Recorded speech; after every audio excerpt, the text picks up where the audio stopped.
Hello all, my name is Krish Nayak and welcome to my YouTube channel. So guys, in this video, we are going to discuss about this amazing topic in Python, which is called as data classes. Super beneficial topic over here. It will really reduce your lot of time with respect to coding when you are probably specifically working in object-oriented programming language, with respect to creating classes, with respect to creating variables, with respect to defining various inbuilt functions which is present inside the classes. So if you're really interested and want to really save time, please make sure that you watch this tutorial. This will be an amazing tutorial to go ahead with. I'm just going to show you a lot of examples. I hope everybody knows about classes, object-oriented concepts, inheritance and all. Now, the previous way how we used to use, and now with the help of this data class decorator or concept over here, everything is going to get simplified. So let's go ahead without wasting any time. So what are exactly Python data classes? So in Python data classes, you can see that data class decorator, it is a feature introduced in Python 3.7 that provides a concise way to define classes primarily intended to store data, right? So this feature has specifically come up in Python 3.7. It automatically generates several methods such as init, repr, that is basically to display a string, eq, that basically means equal functionality, which is present within the classes, within the object, right? When you probably create an object in the class, right? These all will be some kind of private methods, which you can also override, right? So based on the class attributes you define, this simplifies the process of working with data focused class. Now I hope everybody's know init. What is init method? Init method is a constructor, right? So I will just show you one way of creating a class. So previous ways how we used to do it. So here I am having my class person. Let's say, let me delete this over here and let me create a code. Okay, so here let's go ahead and create a class first of all. So class is over here, present over here itself. Okay, and let me define this particular class as person, right? Person. Okay, it is telling me to select the kernel. Okay, so here you can see class person is there, right? And if I really want to create any variables, I used to define this init method, right? This init method had self, let's say name, let's say age, or any other parameters, right? And we used to basically create our init method as a constructor, and we used to then create our variable saying that okay, self dot name is equal to, then assigned to this variable as name, which I'm going to pass in my object, right? And after this, go to the next line again, write self dot age is equal to age. We used to initialize like this, right?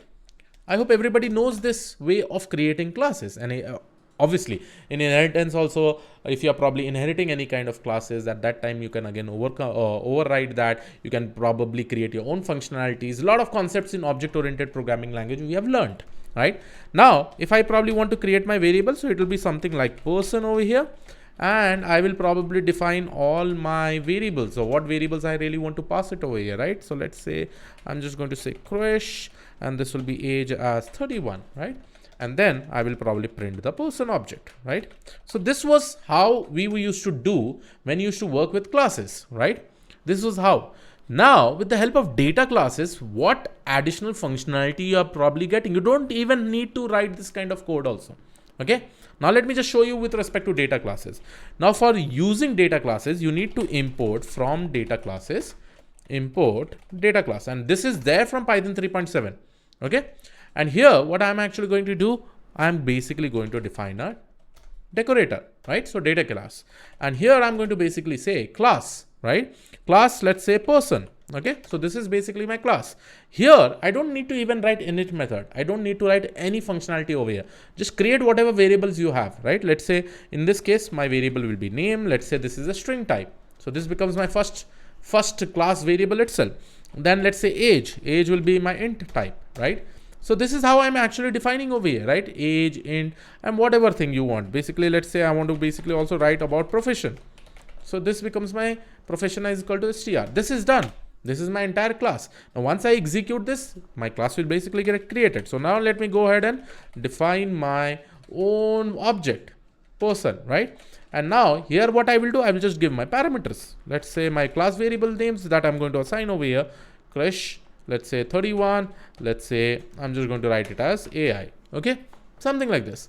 Now Once I execute this, the same thing is basically happening. If I probably go ahead and print over here as person1, okay, done. So this is the same object. I'm getting all the details over here, and it is getting assigned to this name variable, name, age, profession, right? Now this is amazing. That basically means as soon as we create this like this by using this data class decorator, what is happening? You can see the data class decorator automatically generates the following method for you. That is init, initializes the object and assigns the provided values to the attribute. That basically means whatever value I'm providing over here, right, that is being initialized inside a init method only. That init method is internally created. So you don't have to manually go ahead and write it, right? Then REPR option is also there, provide a string representation on an object. So if I'm printing this person1, it is printing like this. Before it used to get printed with some other notations, right? If you probably see in the class, it used to show that, okay, it is an object itself, right? But here, all these other details is also visible, right? And then one more functionality, implements equality comparison between two objects of the class. So you can also compare two objects between a class, right? Isn't it good? See how many lines of code we don't have to write, just we need to create this. If you are not satisfied with this also, right, we'll see some more examples, right? Okay? And let me go ahead and show you some more examples, okay, in this case. Now here also what I'm going to do, I'm going to basically create a data class. So I'm going to use this constructor as data class. Let me first of all create a code, okay, @data class, okay. And then I'm going to probably create a person now. So let's go ahead and create a person, and the person will have all these details again, or I have already created this person. Let me just copy this again, okay. I'm just creating it so that I reuse these things and all, right, with respect to this. Now, what I want specifically with respect to this is that, let's say I want to define some value over here, right? Let's say by default, some value needs to be assigned. So let's say over here, in this case, I will just go ahead and write AI, okay? Now this is done.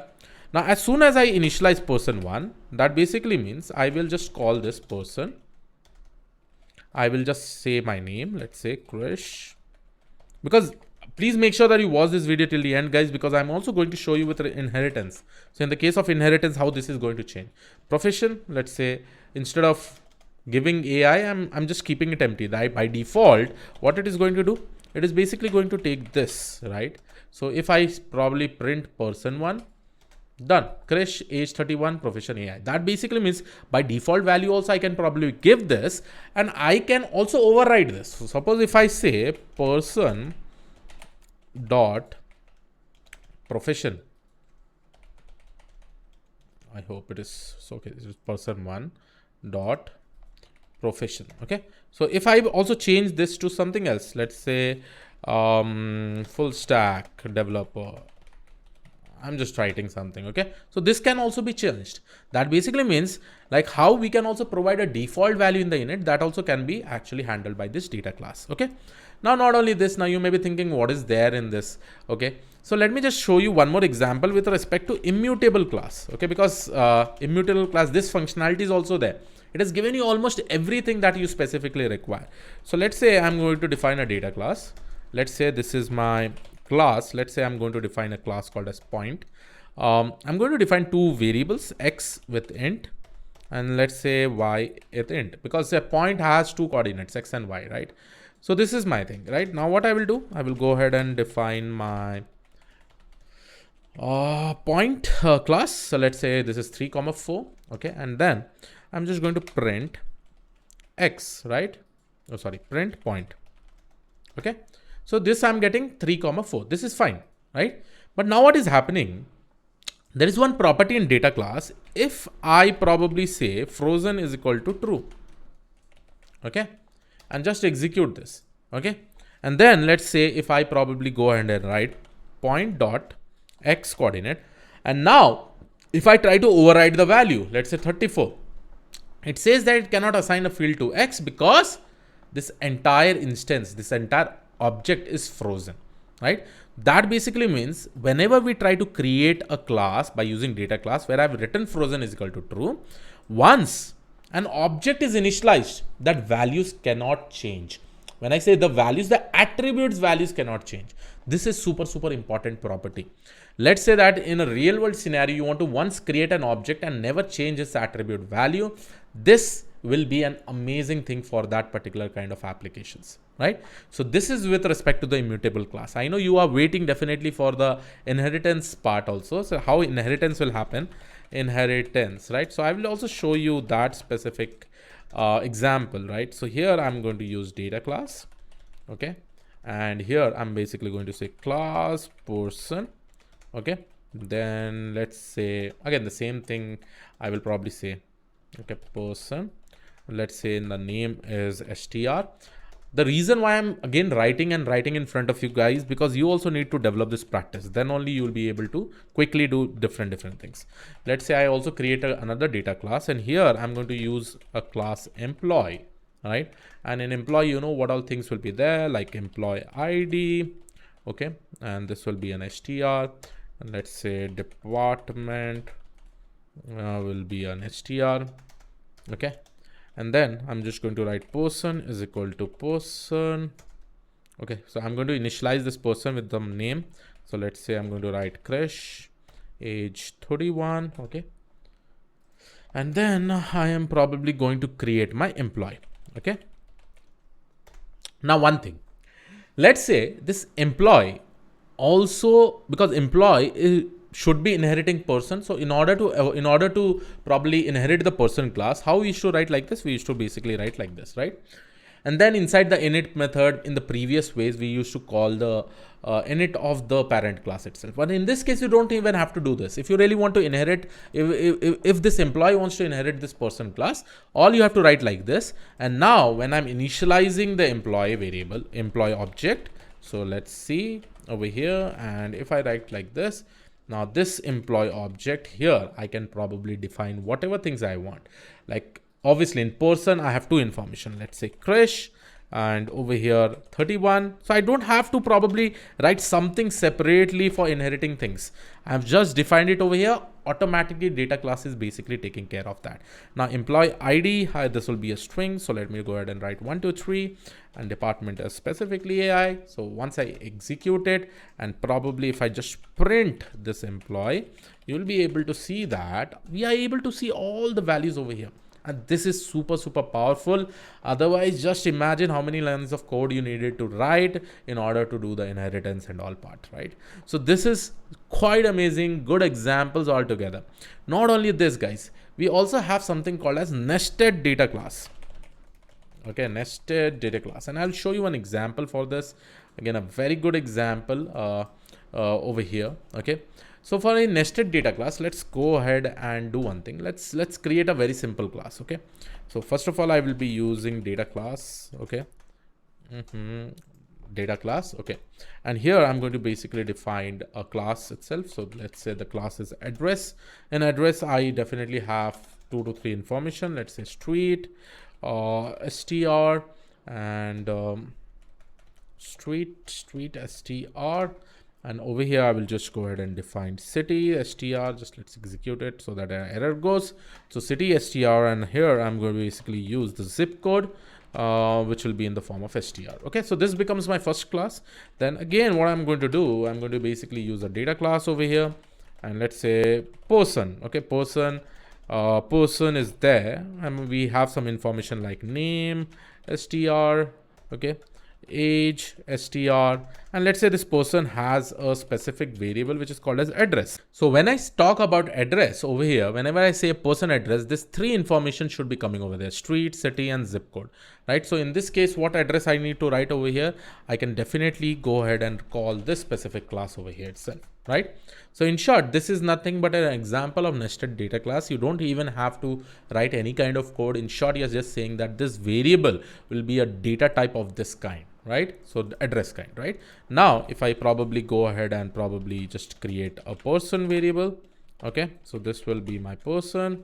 And here I'm just going to write down all the information, like what all things I really require. Let's say Krish, and this will be basically age 31, and zip code, let's say 041. Okay, this is an str. Okay, fine, 041. Okay, and now I need to upload the address. Sorry, not because it just has name, str, and address, right? Now address variable also I have to go ahead and create it. So this will be my address object. Okay, address object. So this will basically be my address, and here I'm going to basically define my street. My street will be specifically any kind of streets that I specifically have, 1 2 3 main street. Okay, and this is my street. Let's say the city, I'm just going to write it as Bangalore, and then the zip code, which is in the string format, 56001 or 9 something. I'm just writing it down, and now this variable can be defined over here, and this is how you're getting it, right? So this becomes my person. Now with respect to person, I can access every information over here, right? And here also you can see the address is basically of this specific type. If you really want to just get the street information, I can basically write street dot address person dot address dot street. Okay, so once I execute this, I'm able to get this 1 2 3 main street. Now these are some of the examples with respect to the Python data classes. Try to use it out, because see, recently I've also seen many people using different projects. They're not using data class. Try to use it. Your work will be easy. You just need to write less line of code, right? And obviously when new updates, this kind of updates are basically coming, start incorporating it. So yes, this was it from my side. I'll see you all in the next video. Have a great day. Thank you, $1. Take care. Bye bye.